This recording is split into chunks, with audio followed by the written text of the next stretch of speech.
नमस्कार। क्या आपका खाना मौसम के अनुसार है? क्या ऋतु के अनुसार आपके खाने की चीज़ें बदल जाती हैं? या अक्सर ऐसा क्यों कहा जाता है कि आपको सीज़न के अकॉर्डिंग फ्रूट्स, वेजिटेबल्स खाने चाहिए, सीज़नल खाना खाना चाहिए?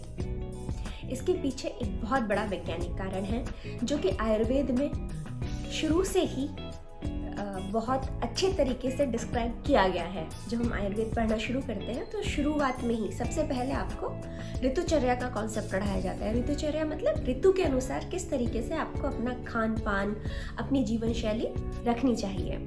और अगर हम अपनी परंपराएं देखें तो परंपरा में भी विभिन्न त्योहारों के माध्यम से हमें ये इंडिकेट किया जाता है कि इस मौसम में अब आपको ये खाना चाहिए। जैसे कि शिवरात्रि पे चौलाई के लड्डू भगवान शिव को अर्पण किए जाते हैं। इसका मतलब है कि अब आपको चौलाई का सेवन करना है। या अगर हम देखें अप्रैल में चैत्र मास में गर्मियों में बैसाखी आती है, वहाँ पे फिरनी बनाई जाती है ना। या ईद उल फितर आता है जहाँ पे मीठी सेवइयाँ बनाई जाती है। इट मीन्स कुछ ऐसा जो नॉरिशिंग है, हमें उसका सेवन करना है। या सत्तू का सेवन करना है।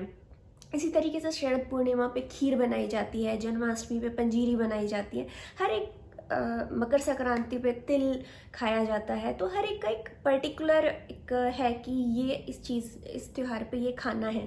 वो इसलिए ताकि आम जनमानस को ये पता चले कि इस मौसम में आपको ये चीज़ खानी ही खानी है। इसके पीछे का कारण क्या है, क्यों इसको इतना महत्व दिया गया है? दरअसल जो मनुष्य की आंतें हैं, हमारी जो आंतें हैं, उनके अंदर बहुत सारे गट माइक्रोब्स रहते हैं, बहुत जो हमारी सेहत के लिए बहुत ज़्यादा लाभकारी हैं। ठीक है, ये जो गट माइक्रोब्स हैं ये किस किस चीज़ में काम आते हैं? ये आपके मेटाबॉलिज्म को अच्छा रखते हैं, आपका डाइजेशन अच्छा रहता है, इससे आपका पूरा मेटाबॉलिज्म को इम्प्रूव करते हैं। दूसरा, आपकी इम्यूनिटी को इम्प्रूव करते हैं।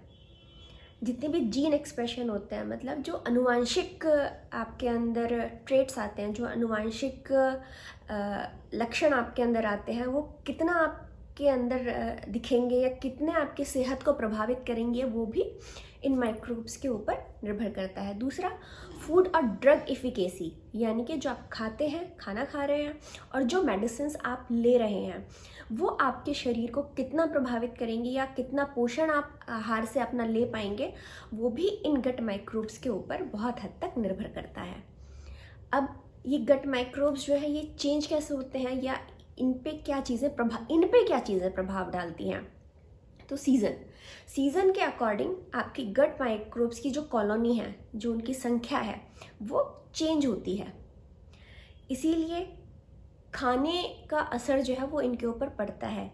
और दूसरा, आप किस तरीके का खाना खा रहे हैं उस बात पे भी निर्भर करता है कि आपकी गट माइक्रोब्स जो हैं उनकी कॉलोनी कितनी रहेगी या वो किस तरीके से आपकी बॉडी में व्यवहार करेंगे। ठीक है।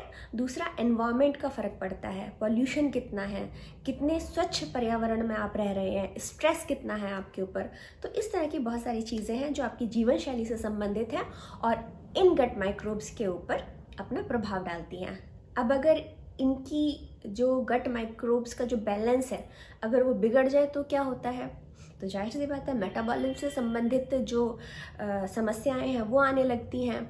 अस्थमा जैसी जो श्वसन संबंधी बीमारियां हैं उनकी जो तीव्रता है, या अस्थमा है, या फिर जो पाचन संबंधी समस्याएं हैं जैसे कोलाइटिस हो गया, है ना, एसिडिटी की समस्या हो गई, ये सारी समस्याएं आने लगती हैं। दूसरा, स्किन की जो समस्याएं होती हैं जैसे एक्जिमा हो गया, इस तरीके से बहुत सारी जो आपकी स्वास्थ्य संबंधी समस्याएं हैं वो परिलक्षित होने लगती हैं अगर ये गट माइक्रोबायोटा की जो बैलेंस है वो बॉडी में बिगड़ जाता है। हाँ, आप जो एंटीबायोटिक्स खाते हैं वो एंटीबायोटिक्स का भी इनके ऊपर बहुत ही दुष्प्रभाव पड़ता है। ठीक है। अब हम इसको इम्प्रूव कैसे कर सकते हैं? तो मैंने वही बताया कि दो चीज़ें जो सबसे पहले इनको अफेक्ट करती हैं, सीज़न और आपका खाना।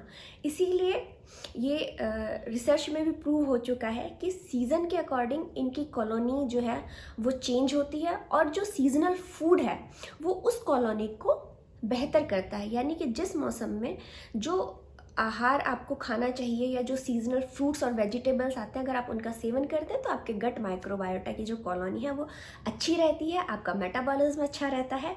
और ये जितनी भी बाकी की चीज़ें मैंने बताई, इन सब का एक अच्छा परिणाम आपके शरीर पर मिलता है। इसीलिए जो आयुर्वेद में इतने विस्तार से ऋतुचर्या बताई गई है, ऋतुचर्या मतलब किस ऋतु में आपको किस तरीके का खाना खाना है, किस तरह की जीवन शैली अपनानी है, उस पर इतना ज़्यादा फोकस किया गया है।